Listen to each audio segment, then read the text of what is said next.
ఇంకొకటి లోకేష్ గారి ఎర్ర బుక్ లో మీ పేరు ఉందా లేకపోతే ఉంటుంది అనుకుంటున్నా? కాదండి, ఇప్పుడు ఎర్ర బుక్లో పేరు రాసి ఏం చేసుకుంటారు? నెత్తి మీద కొట్టుకుంటారా? ఎవరు ఫైనల్గా డెమోక్రటిక్ కంట్రీలో మీరు ఒక దానికి ఇది చేయొచ్చు, ఏం చేయొచ్చు, అటెన్షన్ అట్రాక్ట్ చేయొచ్చు. ఎవరికో అన్యాయం జరిగింది ఒక ఊర్లోనో ఎక్కడో, వాళ్ళ పేరు లోకేష్ గారికి వచ్చి ఫలానా సుబ్బారావు అది చేశాడు, ఫలానా అప్పారావు అది చేశాడు ఎర్ర బుక్లో రాసుకున్నాడు అనుకోండి. దానికి ప్రూఫ్ ఉందా? తెలియదు, తనకు తెలియదు. ఎలా ప్రూఫ్ వస్తుంది ఎవరికైనా? దాని మీద ఇన్వెస్టిగేషన్ చేయాలి. ఇన్వెస్టిగేషన్ చేయకుండా ఎవడో నోటితో చెప్పేస్తే ఆ ఎర్ర బుక్లో రాస్తానంటే దాని మీనింగ్ ఉందా? అది దానికి ఇప్పుడు మీరు ఈ 2 మూవీస్ అప్పుడు దాంట్లో ఎర్ర బుక్లో చేసి ఏం చేస్తారు? ఫైనల్గా అందరూ చేసేది చేస్తారు. లేకపోతే ఈయన సొంతంగా వచ్చేసి ఒక కర్ర పట్టుకుని కొడతాడా ఎర్ర బుక్లో ఉన్న వాళ్ళందరినీ? అదా చేసేది? అది సాధ్యం అవుతుందా? ఈ 2 మూవీలు మీరు క్వైట్ ఆపోజిట్ గా తీశారు. వాళ్ళకు లోకేష్ గారిని, చంద్రబాబు నాయుడు గారిని డిఫేమ్ చేశారు. ఆబ్వియస్లీ నాకు తెలిసి మీ పేరు కూడా ఎర్ర బుక్ లో ఉంటది. ఇప్పుడు ఒకవేళ వాళ్ళు గెలిస్తే మీ పరిస్థితి? నేను అదే అడుగుతున్నా, ఏం చేస్తారు ఎవరన్నా కూడా? ఇప్పుడు లోకేష్ జగన్ సైకో అన్నాడు, జగన్ ఏమైనా చేస్తున్నారా?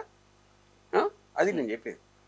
ఎవరు ఏమీ చేయలేరు, చట్ట ప్రకారమే చేయాల్సి వస్తుంది. ఎవరు ఏం చేసినా ఊరికే యూట్యూబ్లో అరిసి తాట తీస్తా, నరుకుతా, దవడ పగలు కొడతా అంటే పడగొడతారా? పేక పీసి చంపేస్తా అంటే చంపేస్తే 302 కేసు పెట్టి లోపల పెడతారు. ఇవన్నీ రెటారిక్ అంటారు దాన్ని. ఇట్ ఈస్ అంటే ఎనీ మీనింగ్లెస్ అరుపులై అంతే.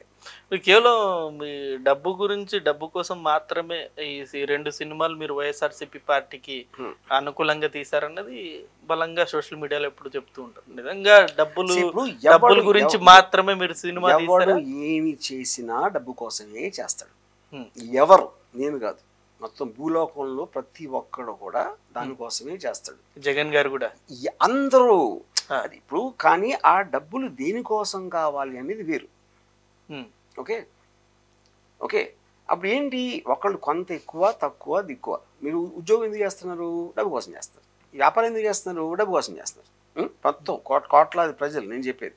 ఓకే, నేను సినిమా ఇండస్ట్రీ వాడిని. సినిమా ఎందుకు తీస్తాం? డబ్బు కోసం తీస్తాం.